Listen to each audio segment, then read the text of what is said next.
Hello friends, વિજ્ઞાન અને ટેકનોલોજીની વિડીયો સિરીઝમાં આપ સર્વ વિદ્યાર્થી મિત્રોનું હાર્દિક સ્વાગત છે. મિત્રો, લાસ્ટ વિડીયોની અંદર આપણે ચેપ્ટર નંબર 4 ની અંદર અભ્યાસ કરતા હતા કાર્બન અને તેના સંયોજનો. આમાં આપણે અમુક અણુઓની રચના કેવી રીતે થાય છે તેનો અભ્યાસ આપણે લાસ્ટ વિડીયોની અંદર કરી ચૂક્યા છીએ. આજના ટોપિકની અંદર સૌપ્રથમ આપણે કાર્બનના અપર રૂપો વિશેની માહિતી મેળવવાની છે કે જે તમારા પાઠ્યપુસ્તકની અંદર નોંધ સ્વરૂપે આપેલી છે અને એ પાકી પણ કરવાની છે. બરાબર છે? તો એ કાર્બનના અપર રૂપો એ ટોપિક પછી આજે આપણે એક બીજો ટોપિક ભણવાનો છે, કાર્બનનો સર્વતોમુખી સ્વભાવ. આ બે ટોપિકની ચર્ચા આપણે અત્યારે આજના વિડીયોની અંદર કરવાની છે. બરાબર? તો એમાં આપણને ખબર જ છે કે કાર્બન આપણને પૃથ્વીના પેટાળમાંથી એટલે કે કુદરતમાંથી વિવિધ ભૌતિક ગુણધર્મો સ્વરૂપે પ્રાપ્ત થાય છે. બધાયના ગુણધર્મો કેવા હોય છે? તો કે અલગ અલગ પ્રકારના હોય છે. કાર્બન છે ઘણા બધા પદાર્થોની અંદર ભળેલો હોય છે. એના ગુણધર્મ કેવા હશે? તો કે અલગ અલગ પ્રકારના હોય છે. એટલે કે વિવિધ ગુણધર્મો સ્વરૂપે અલગ અલગ પ્રકારે આપણને કાર્બન કુદરતમાંથી પ્રાપ્ત થાય છે. એના અપર રૂપોની અંદર સૌપ્રથમ હીરો અને ગ્રેફાઇટ આવે છે. કોણ આવે છે? હીરો અને ગ્રેફાઇટ. આ બંને કાર્બન સંયોજનો જ છે. તેમ છતાં પણ હીરો અને ગ્રેફાઇટ આ બંનેના બંધારણ કેવા હોય છે? તો કે અલગ અલગ પ્રકારના એટલે કે જુદા જુદા હોય છે. હીરાના બંધારણની અંદર એક કાર્બન પરમાણુ સાથે અન્ય 4 કાર્બન પરમાણુઓ જોડાઈ અને સખત ત્રિપરિમાણીય રચના બનાવે છે. આપણી જે હીરા જડિત જે વીંટી હોય એ વીંટીની અંદર તમે જોજો એક ત્રિપરિમાણીય રચના થશે. કેવી રચના થશે? તો કે ત્રિપરિમાણીય એટલે કે હીરાના બંધારણની અંદર એક કાર્બન પરમાણુ સાથે કેટલા કાર્બન પરમાણુ જોડાયેલા? તો કે અન્ય 4 કાર્બન પરમાણુ જોડાયેલા હોય છે. અને ગ્રેફાઇટની અંદર એક કાર્બન પરમાણુ સાથે અન્ય 3 કાર્બન પરમાણુ જોડાઈ અને ષટકોણીય રચના બનાવે છે. ગ્રેફાઇટના બંધારણમાં તો કે એક કાર્બન પરમાણુ સાથે અન્ય કેટલા કાર્બન પરમાણુઓ જોડાય છે? તો કે 3 કાર્બન પરમાણુ જોડાય અને ત્રિપરિમાણીય નહીં પણ ષટકોણીય રચના બનાવે છે. હીરાના બંધારણની અંદર ત્રિપરિમાણીય રચના બને છે. ગ્રેફાઇટના બંધારણમાં ષટકોણીય રચના બને છે. હવે જો તો કે ગ્રેફાઇટના બંધારણની અંદર એક કાર્બન પરમાણુ સાથે કેટલા કાર્બન પરમાણુ જોડે? તો કે અન્ય 3 કાર્બન પરમાણુ જોડે. તો કાર્બનની સંયોજકતા તો 4 છે. તો એમાંથી કોઈ પણ એક કાર્બન પરમાણુ છે એ દ્વિબંધ સાથે જોડાયેલો હોય છે. ગ્રેફાઇટના બંધારણમાં એક કાર્બન પરમાણુ સાથે જે 3 કાર્બન પરમાણુ જોડાયેલા છે એમાંથી કોઈ પણ એક કાર્બન પરમાણુ દ્વિબંધ સાથે જોડાયેલો હોય છે, જેથી કરી અને કાર્બનની જે સંયોજકતા છે એ સંયોજકતા પૂર્ણ થાય છે. અને એક પછી એક એના સ્તર છે એ ગ્રેફાઇટની અંદર આપણને જોવા મળે છે, જેના કારણે આપણને આવા વિવિધ પ્રકારના અનેક સંયોજનો પ્રાપ્ત થાય છે. હવે જો તો કે હીરો અને ગ્રેફાઇટ આ બેની જે કાર્બન પરમાણુઓ છે એની એકબીજા સાથેની જોડાવાની જે રચના છે કેવી છે? અલગ અલગ છે. તો બંનેના ભૌતિક ગુણધર્મો પણ કેવા હશે? તો કે અલગ અલગ પ્રકારના હોય છે. તેમ છતાં એના રાસાયણિક ગુણધર્મો હીરા અને ગ્રેફાઇટના રાસાયણિક ગુણધર્મો કેવા હશે? તો કે બંનેના સમાન હશે. ભૌતિક ગુણધર્મો બેના હાવ એકદમ તદ્દન અલગ હશે, પણ હીરો અને ગ્રેફાઇટના રાસાયણિક ગુણધર્મો સમાન જોવા મળે છે. અત્યાર સુધીમાં જે શોધાયેલા છે એમાંથી હીરો એ સૌથી સખત પદાર્થ છે. કેવો પદાર્થ છે?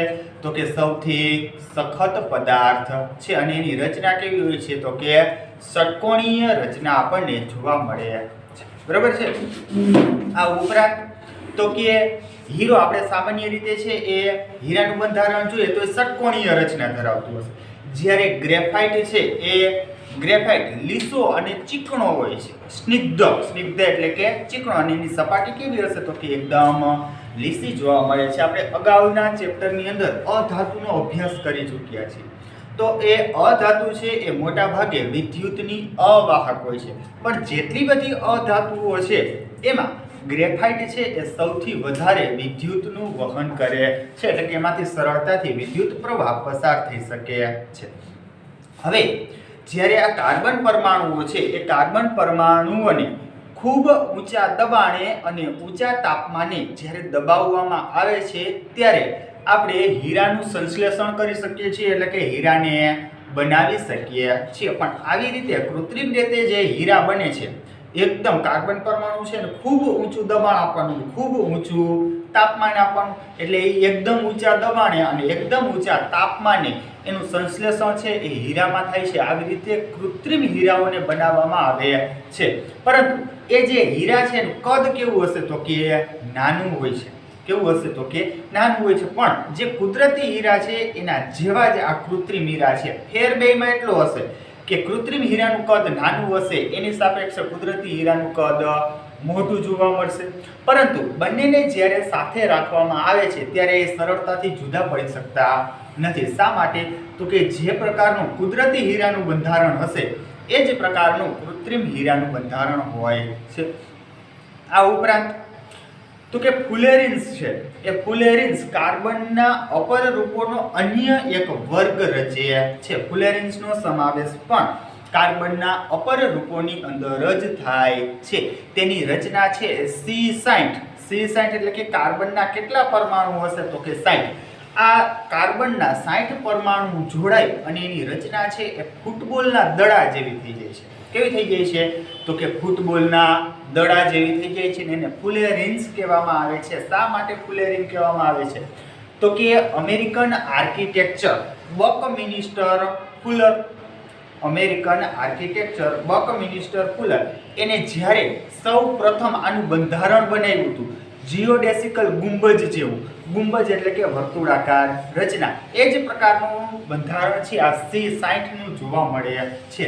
એટલા માટે એને બકમિન્સ્ટર ફુલરની યાદમાં એનું નામ, એ પદાર્થનું નામ છે એ ફુલેરિન્સ રાખવામાં આવ્યું છે. અને યાદ રાખજો કે ફુલેરિન્સની અંદર કેટલા કાર્બન પરમાણુ જોડાયેલા હોય છે તો કે એક સાથે 60 કાર્બન પરમાણુઓ જોડાઈ ષટકોણીય આકારમાં જોડાશે. જો તમે ફૂટબોલનો દડો જુઓ તો બ્લેક અને વ્હાઇટ કલરની જે તકતીઓ હોય છે એ તકતીઓનો આકાર તમે જોજો ષટકોણીય હશે. કેવો હશે? ષટકોણીય. તો આ ફુલેરિન્સનો આકાર છે એ પણ ફૂટબોલના દડા જેવો જ હોય છે અને એની અંદર ટોટલ 60 કાર્બન પરમાણુ આવેલા હોય છે. અને આ 60 કાર્બન પરમાણુ છે એકબીજા સાથે ષટકોણીય રચનામાં જોડાયેલા હોય છે. બરાબર છે? ત્યાર પછી હવે આપણે જોઈએ કાર્બનનો સર્વતોમુખી સ્વભાવ. તો આપણે અગાઉ જોઈ ગયા કે વિવિધ પ્રકારના તત્વો અને સંયોજનોમાં આપણે ઇલેક્ટ્રોનની ભાગીદારી દ્વારા સહસંયોજક બંધનું નિર્માણ થાય છે. કે ઘણા બધા તત્વો અને સંયોજનો બંને વચ્ચે થાય છે ઇલેક્ટ્રોનની આપલે, એટલે કે ઇલેક્ટ્રોનની ભાગીદારી કરી અને સહસંયોજક બંધનું નિર્માણ કરે છે. એની અંદર આપણે કાર્બનનો સૌથી સરળ પદાર્થ CH4 એટલે કે મિથેનનું બંધારણ પણ જોઈ ગયા છીએ. શરૂઆતમાં આપણે જ્યારે ચેપ્ટરની શરૂઆત કરી હતી ત્યારે આપણે એવું ભણ્યા હતા કે આપણે દરરોજ જે રોજબરોજની પ્રક્રિયાની અંદર જે પદાર્થોનો ઉપયોગ કરીએ છીએ એ પદાર્થોમાં મોટા ભાગના પદાર્થો શેના બનેલા હશે તો કે કાર્બનના જ બનેલા હોય છે. આ ઉપરાંત જે આપણું શરીર છે એ શરીરની અંદર પણ એક ઘટક તરીકે કાર્બન રહેલો હોય છે. અત્યાર સુધીમાં હાલમાં જ અસંખ્ય કાર્બન પરમાણુ ધરાવતા સંયોજનોને વૈજ્ઞાનિકોએ શોધ્યા છે કે જેના અણુસૂત્ર અથવા તો જેના રાસાયણિક સૂત્ર છે એ આપણા વૈજ્ઞાનિકો માટે એટલે કે રસાયણ શાસ્ત્રીઓ માટે જાણીતા છે. એની સંખ્યા કેટલી છે આવા કાર્બનિક સંયોજનોની તો કે એનો લાખોની સંખ્યામાં એનો અંદાજ આંકવામાં આવ્યો છે કે બાકીના જેટલા પણ સંયોજનો છે એ બધાય સંયોજનોને ભેગા કરવામાં આવે તો પણ આ કાર્બન સંયોજનોની સંખ્યા છે એના કરતાં કેવી થઈ જશે તો કે ખૂબ વધારે થઈ જાય છે. આટલી બહોળી માત્રામાં આ કાર્બન સંયોજનો આવેલા છે. આવો ગુણધર્મ કે કાર્બન જે રીતે સંયોજનો બનાવે છે આવો ગુણધર્મ એકેય તત્વની અંદર જોવા મળતો નથી. એટલે કે આ પ્રકારનું બંધારણ છે એ એકેય તત્વની અંદર મોટા ભાગે બની શકતું નથી. તો કાર્બનની અંદર સહસંયોજક બંધનો ગુણધર્મ રહેલો છે કે જેના કારણે કાર્બન છે એ અન્ય તત્વો સાથે, અન્ય સંયોજનો સાથે એકદમ સરળતાથી સંયોજાય છે, જેના કારણે ખૂબ મોટા અથવા તો ખૂબ વધારે સંખ્યામાં અણુઓનું નિર્માણ થાય છે, કે જેની અંદર મુખ્યત્વે 2 પરિબળો આધાર રાખે છે. કાર્બનની જે પ્રકારે રચના થશે એ રચના મુખ્યત્વે 2 પરિબળો ઉપર આધારિત હોય છે. એ કયા 2 પરિબળો છે એના વિશેનો આપણે અભ્યાસ કરવાનો છે. તો એમાં પહેલું પરિબળ આવે છે તો કાર્બન છે એ કાર્બનની અંદર અન્ય કાર્બન પરમાણુ સાથે જોડાવાનો અદ્વિતીય ગુણધર્મ રહેલો હોય છે. એટલે કે એ કાર્બન છે એ અન્ય પરમાણુ સાથે બંધ બનાવવાની અદ્વિતીય ક્ષમતા ધરાવે છે, કે જેટલી અન્ય પરમાણુ સાથે કાર્બનની બંધ બનાવવાની જે ક્ષમતા છે, જોડાવાની જે કેપેસિટી છે, એ અન્ય એકેય તત્વમાં જોવા મળતી નથી, જેના કારણે ખૂબ મોટી સંખ્યામાં અણુઓ બને છે. કાર્બન છે એ અન્ય તત્વો સાથે એકદમ સરળતાથી સંયોજાઈ જાય છે. અન્ય તત્વો સાથે સંયોજવાની જેટલી ક્ષમતા કાર્બન પાસે છે એટલી એકેય તત્વ પાસે છે નહીં, જેના કારણે ખૂબ મોટી સંખ્યામાં અણુઓનું નિર્માણ થાય છે. અને આ ગુણધર્મને કેટેનેશનનો ગુણધર્મ કહેવામાં આવે છે. શું કહેવાય છે? કેટેનેશનનો ગુણધર્મ. તો કાર્બનની અંદર એટલે કે કાર્બનમાં અન્ય તત્વો સાથે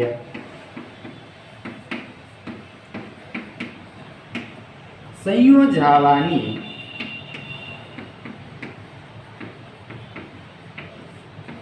અદ્વિતીય ક્ષમતા છે,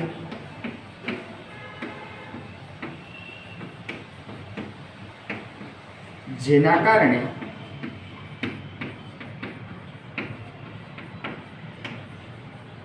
ખૂબ વધુ સંખ્યામાં અણુઓ બને છે.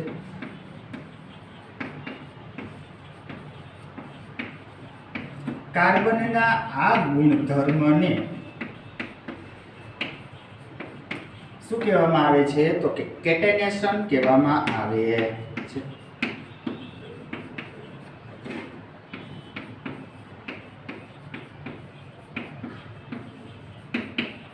યાદ રાખજો, આ કેટેનેશનની વ્યાખ્યા તમને પૂછાઈ શકે છે કે કાર્બન પરમાણુ છે એની અન્ય તત્વો સાથે જે સંયોજવાની ક્ષમતા છે, એની કેપેસિટી છે એ સૌથી વધારે છે. એ કેપેસિટી અન્ય તત્વો પાસે છે નહીં, જેના કારણે ખૂબ મોટી સંખ્યામાં અણુઓનું નિર્માણ થાય છે. અને આ જે ગુણધર્મ છે એ ગુણધર્મને કેટેનેશનનો ગુણધર્મ કહેવામાં આવે છે. હવે આ સંયોજનો છે એ કાર્બનની લાંબી શૃંખલાની અંદર પણ હોઈ શકે છે, શાખિત શૃંખલાની અંદર પણ હોઈ શકે છે, અને વલયો સ્વરૂપે પણ હોઈ શકે છે. કે આ રીતે કાર્બન સંયોજન છે, કાર્બન તત્વ છે અન્ય તત્વો સાથે જોડાય તો એ જે રચના બનશે એ કાર્બન છે એ આ જે સંયોજનો બનશે કાર્બનની ભાગીદારીથી એ લાંબી શૃંખલાની અંદર પણ હોઈ શકે છે, શાખિત શૃંખલાની અંદર પણ હોઈ શકે છે, અને વલયો સ્વરૂપે પણ હોઈ શકે છે.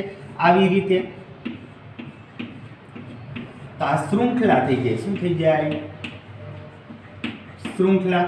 અને આ કાર્બન પરમાણુ છે એ અન્ય પરમાણુ સાથે આવી રીતે પણ જોડાઈ શકે છે.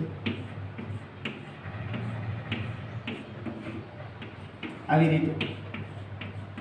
તો આ શાખિત શૃંખલા થઈ ગઈ. જો શાખાઓ નીકળી છે, અથવા તો વલયો સ્વરૂપે પણ હોઈ શકે છે. આવી રીતે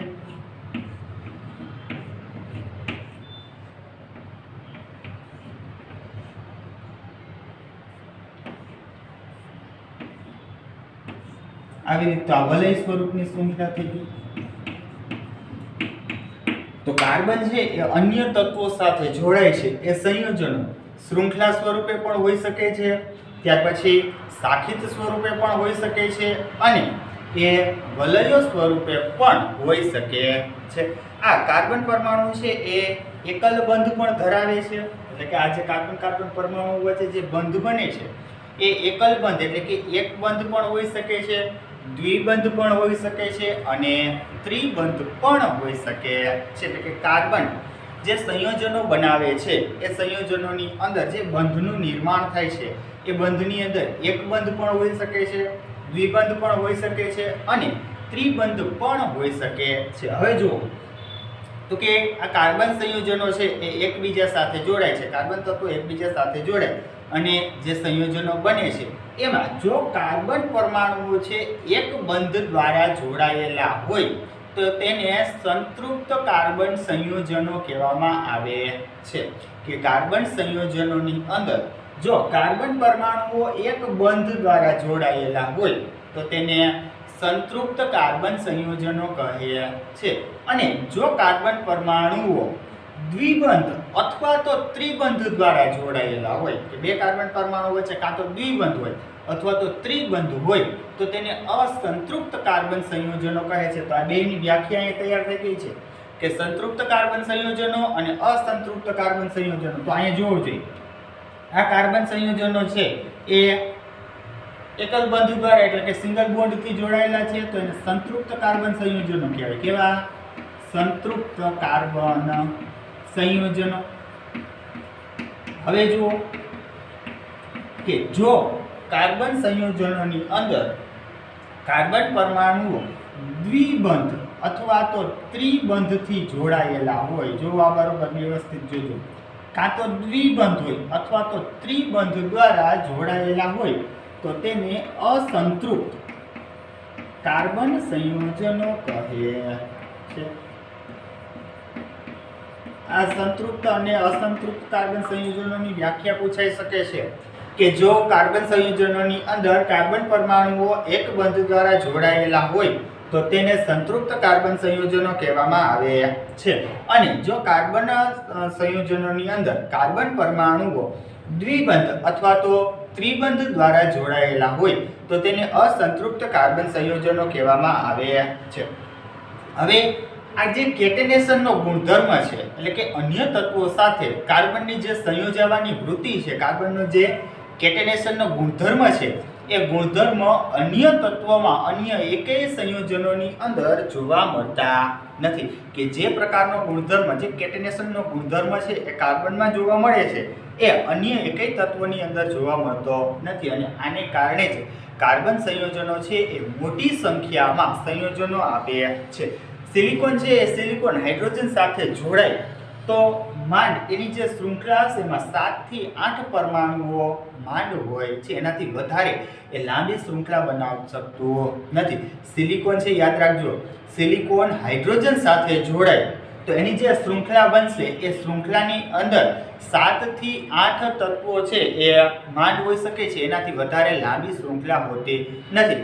પરંતુ આ જે સંયોજનો છે એ ખૂબ જ ક્રિયાશીલ હોય છે એટલે કે અતિ ક્રિયાશીલ હોય છે એટલે કે એની કાર્ય કરવાની ક્ષમતા ખૂબ જ વધારે હોય છે, અન્ય તત્વો સાથે છે એકદમ ઝડપથી સંયોજાઈ જાય છે। હવે આ જે કાર્બન શૃંખલાની અંદર જે બે કાર્બન પરમાણુઓ હોય છે એ કાર્બન પરમાણુઓ વચ્ચે ખૂબ જ પ્રબળ બંધ હોય। આ બે કાર્બન સંયોજનો કાર્બન પરમાણુઓ છે તો કાર્બન પરમાણુઓ વચ્ચે જે બંધ છે એ બંધ ખૂબ જ પ્રબળ હોય છે અને એના કારણે જ કાર્બન સંયોજનો સ્થાયી હોય છે। સ્થાયી એટલે તો કે એને સરળતાથી તોડી શકાતા નથી, જે આપણને કાર્બન પરમાણુના એકબીજા સાથેના જોડાણથી મોટી સંખ્યામાં સંયોજનો આપે છે। કે કોઈ પણ બે કાર્બન પરમાણુઓ હોય એની વચ્ચે જે આ બંધ હોય છે એ બંધ ખૂબ જ પ્રબળ હોય છે એટલે કે એકદમ મજબૂત હોય છે, જેના કારણે આ જે કાર્બન સંયોજનો બનશે એ કાર્બન સંયોજનો કેવા હશે તો ખૂબ જ સ્થાયી હોય છે। એટલે કે એની જે આકર્ષણની જે શક્તિ છે, ક્ષમતા છે એ ખૂબ જ વધારે હોય છે કે જેને આપણે તોડી શકતા નથી અને કાર્બનનો જે આ ગુણધર્મ છે એ ગુણધર્મને કારણે જ મોટી સંખ્યામાં અણુઓનું નિર્માણ થાય છે। ત્યાર પછી હવે આપણે જોઈએ તો કે બીજું પરિબળ, પહેલું પરિબળ અહીંયા થઈ જાય છે પૂરું। બીજું પરિબળ જોઈએ તો કે કાર્બનની સંયોજકતા 4 છે। કેટલી છે? 4। તો બીજું પરિબળ છે એમાં આપણે જોઈએ કે કાર્બનની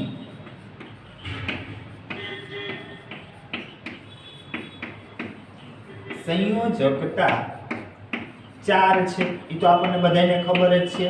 કે કાર્બનની બાહ્યતમ કક્ષાની અંદર કેટલા પરમાણુઓ રહેલા હશે, કેટલા ઇલેક્ટ્રોન રહેલા હશે, તો કે 4 ઇલેક્ટ્રોન રહેલા હોય.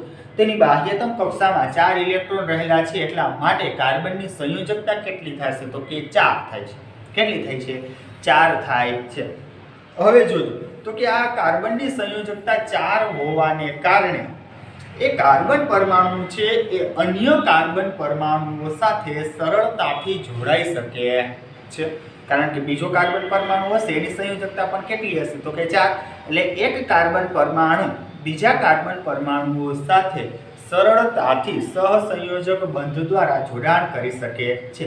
આ ઉપરાંત કાર્બન પરમાણુઓ છે એ અન્ય કોઈ એવા તત્વો કે જે પોતાની બાહ્યતમ કક્ષામાં એક ઇલેક્ટ્રોન ધરાવતા હોય એવા સંયોજનો સાથે પણ સરળતાથી જોડાઈ શકે છે. જોજો ફરી પાછું કહું છું, યાદ રાખજો. કાર્બનની સંયોજકતા કેટલી છે, તો કે 4. તો એ કાર્બન પરમાણુ છે એ અન્ય કાર્બન પરમાણુ સાથે સરળતાથી જોડાઈ જશે. આ ઉપરાંત જે અન્ય બીજા એક સંયોજક તત્વો છે, એક સંયોજક તત્વો એટલે કે જેની બાહ્યતમ કક્ષામાં એક ઇલેક્ટ્રોન હોય એવા અન્ય 4 તત્વો સાથે આ કાર્બન પરમાણુ છે એ જોડાઈ જાય. અન્ય 4 તત્વો સાથે જોડાય એટલે કાર્બનની સંયોજકતા થઈ જશે પૂર્ણ. એટલે કે આ જે બંધ બનાવવાની ક્ષમતા છે એ કાર્બન પાસે જે પ્રકારની છે એ અન્ય કોઈ તત્વો પાસે છે નહીં. હાઇડ્રોજન છે, ઓક્સિજન છે, નાઇટ્રોજન છે, સલ્ફર છે, સિલિકોન છે, આ બધાય તત્વો સાથે કાર્બન છે સરળતાથી બંધ બનાવી શકે છે. Hydrogen, nitrogen, oxygen, sulphur, silicon છે ને. તો આ બધાની સંયોજકતા કેટલી, તો કે 1 કે 2 સંયોજકતા હશે, જેની સાથે આ કાર્બન પરમાણુ છે એ સરળતાથી બંધ બનાવી લે છે. માની લો કે કોઈ એવું તત્વ કે જેની સંયોજકતા 2 છે, તો એની એ જે 2 સંયોજકતા ધરાવતું તત્વ છે એની સાથે આ કાર્બન સરળતાથી જોડાઈ જશે અને અન્ય બીજા જે 2 ઇલેક્ટ્રોન છે બીજા કોઈ પદાર્થ અથવા તો બીજા કોઈ તત્વને આપી દે છે. એટલે આવા જે સંયોજનો હોય એની સાથે કાર્બન સરળતાથી બંધ બનાવી શકે છે અને એના કારણે વિશિષ્ટ પ્રકારના વિશિષ્ટ પ્રકારના લક્ષણો ધરાવતા અનેક અણુઓનું નિર્માણ થાય છે. કે જે આ અણુઓના ગુણધર્મ છે એ કાર્બનને કારણે નહીં પણ અન્ય તત્વો એની સાથે જે જોડાયેલું હશે એને કારણે અલગ અલગ પ્રકારના ગુણધર્મો ધરાવતા આપણને કેટલાય બધા અણુઓ મળે છે. માની લો કે કાર્બનની સંયોજકતા 4 હોવાને કારણે એ કાર્બન છે એ અન્ય તત્વો સાથે સરળતાથી જોડાઈ શકે છે. Hydrogen, carbon, hydrogen, nitrogen, sulphur, silicon, oxygen આવા જે તત્વો હશે એની સાથે સરળતાથી જોડાઈ જાય. તો એ જે તત્વો સાથે સરળતાથી જોડાણ તો અનેકવિધ અણુઓ આપણને પ્રાપ્ત થાય છે અને એ બધાય અણુઓના ગુણધર્મો પણ કેવા હશે, તો કે અલગ અલગ પ્રકારના હોય છે. તો એ ગુણધર્મ છે એ કાર્બનને કારણે નહીં પણ કાર્બન સાથે જે અનેકવિધ અણુઓ જોડાણા છે, જે તત્વો જોડાણા છે એના કારણે આપણને આવા વિશિષ્ટ ગુણધર્મો ધરાવતા કેટલાય બધા અસંખ્ય અણુઓ મળે છે. આ ઉપરાંત કાર્બન છે એ મોટાભાગના અન્ય તત્વો સાથે જે બંધ બનાવે છે તે બંધ ખૂબ જ પ્રબળ હોય છે, જેના કારણે જ એ જે નવા સંયોજનો બને છે એ સ્થાયી હોય છે. કાર્બન છે એ અન્ય તત્વો સાથે ઓક્સિજન, નાઇટ્રોજન, સલ્ફર, સિલિકોન આ બધા તત્વો સાથે જે બંધ બનાવશે એ બંધ કેવા હશે, તો કે ખૂબ જ પ્રબળ હોય છે, એટલે કે એકદમ મજબૂત હોય છે અને એના કારણે આ જે સંયોજનો હોય છે એ સંયોજનો સ્થાયી બને છે. કેવા બને છે? સ્થાયી, એટલે કે સરળતાથી એને તોડી શકાતા નથી. અન્ય તત્વો સાથે જે બંધ બનાવે એ પ્રબળ બંધ હશે, એટલે કે મજબૂત બંધ હશે, કે જેના કારણે આપણે કાર્બન દ્વારા જે સંયોજનો બને છે એ સંયોજનોને સામાન્ય રીતે તોડી શકતા નથી. હવે આ જે સંયોજનો છે એ સંયોજનો કે જે પ્રબળ બંધ બનાવે છે એની મજબૂતાઈ કેવી હોય છે? વધારે હોય છે. તો આ પ્રબળ બંધ બનવાની જે ક્ષમતા છે એ કાર્બનના નાના રૂપને કારણે હોય છે. કાર્બનનું સ્વરૂપ કેવું છે? તો કે ખૂબ જ નાનું છે. એ કદ નાનું હોવાને કારણે આ સંયોજનો વચ્ચે કાર્બનના જે સંયોજનો વચ્ચે બંધ બને છે એ કેવા હશે? તો કે ખૂબ જ પ્રબળ હોય છે. આ ઉપરાંત જે એનું પરમાણુ કેન્દ્ર છે એ ભાગીદારી પામેલા જે ઇલેક્ટ્રોન હશે એ ઇલેક્ટ્રોન એકદમ મજબૂતાઈથી પકડી રાખે છે. એક તો કે જો આ પ્રબળ બંધ બનવાનું કારણ શું હશે મુખ્ય, તો કે કાર્બનનું કદ નાનું છે. કદ નાનું હોવાને કારણે જે સંયોજનો બનશે એ ખૂબ જ પ્રબળ હશે. આ ઉપરાંત તો કે કાર્બનનું જે પરમાણુ કેન્દ્ર છે એ પરમાણુ કેન્દ્ર ભાગીદારી પામેલા ઇલેક્ટ્રોન છે એને એકદમ મજબૂતાઈથી પકડી રાખે છે, જકડી રાખે છે. તો ઇલેક્ટ્રોન પ્રત્યેનું આકર્ષણ બળ છે એ વધારે હોવાને કારણે એ બંધ કેવા બનશે, તો કે પ્રબળ, એટલે કે સરળતાથી એને તોડી શકાતા નથી. પણ જે મોટા પરમાણુઓ ધરાવતા જે સંયોજનો હોય અથવા તો તત્વો હોય એની વચ્ચેના બંધ કેવા હશે, તો કે નિર્બળ હોય છે, એટલે સરળતાથી તૂટી જાય છે. પણ કાર્બનનું કદ કેવું છે, તો કે નાનું છે, એટલે તો કે ઇલેક્ટ્રોનને સરળતાથી જકડી રાખે છે, મજબૂતાઈથી પકડી રાખે છે, જેના કારણે એની વચ્ચે પ્રબળ બંધ બને છે. પણ મોટા કોઈ સંયોજનો હોય કે એ મોટા પરમાણુ ધરાવતા જે તત્વો હોય છે કે જેનું જે તત્વોના પરમાણુ છે એ મોટા હોય છે, તો એની ઇલેક્ટ્રોન પ્રત્યેની જે આકર્ષણ શક્તિ હોય છે એ આકર્ષણ શક્તિ વધારે હોતી નથી. એટલા માટે આવા જે મોટા સંયોજનો ધરાવતા જે તત્વો છે એ તત્વો વચ્ચે જ્યારે ઇલેક્ટ્રોનની ભાગીદારી દ્વારા બંધ બનતા હોય ત્યારે એ બંધ નિર્બળ હોય છે. કેવા હોય છે? નિર્બળ. શા માટે? તો કે એના પરમાણુ કેન્દ્ર છે એ ઇલેક્ટ્રોન પ્રત્યેનું આકર્ષણ બળ કેવું ધરાવશે, તો કે ખૂબ જ ઓછું ધરાવે. બરાબર છે. તો આ થઈ ગયો કાર્બનનો સર્વતોમુખી સ્વભાવ, કે આવા કારણોસર આપણે બધા કાર્બનના ગુણધર્મ જોયા ને, તો કે આ કાર્બનના આવા ગુણધર્મ હોવાને કારણે કાર્બન છે એ અન્ય તત્વો સાથે એકદમ સરળતાથી જોડાઈ શકે છે અને વિવિધ પ્રકારના સંયોજનો આપે છે. આટલા સંયોજનો આપવાની કેપેસિટી, ક્ષમતા એકેય તત્વની અંદર છે ને. સૌથી વધારે સંયોજનો કોના હશે, તો કે કાર્બનના હોય છે. અને કયા કારણે એ વધારે સંયોજનો બનાવે છે એનો અભ્યાસ આપણે કરી રાખીએ.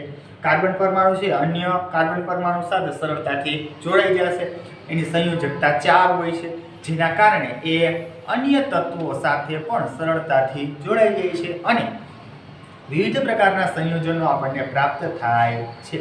આટલી મોટી માત્રામાં એકેય તત્વના સંયોજનો પ્રાપ્ત થઈ શકતા નથી. આ ઉપરાંત એની વચ્ચે જે બંધ બને છે એ બંધ પણ કેવા હશે, તો પ્રબળ હોય છે. એનું મુખ્ય કારણ તો કે કાર્બનનું કદ નાનું છે, પરમાણુ કેન્દ્ર છે એ ઇલેક્ટ્રોન પ્રત્યેનું આકર્ષણ બળ ખૂબ જ વધારે ધરાવે છે, કે જેના કારણે ઇલેક્ટ્રોનને પોતાની તરફ ખેંચી રાખે છે, જેથી જે બંધનું નિર્માણ થશે એ બંધ એકદમ પ્રબળ એટલે કે મજબૂત હોય છે, જેથી કરી અને એ જે સંયોજનો બનશે એ સ્થાયી હોય છે, એટલે કે એને સરળતાથી તોડી શકાતા નથી. કાર્બન પાસે છે આવા બધા લક્ષણો અથવા તો આવા ગુણધર્મ હોવાને કારણે જ આપણું જે વાતાવરણ છે, પૃથ્વીની જે સપાટી છે, કુદરતમાં કાર્બનના સંયોજનો સૌથી વધારે માત્રામાં મળે છે. બરાબર છે.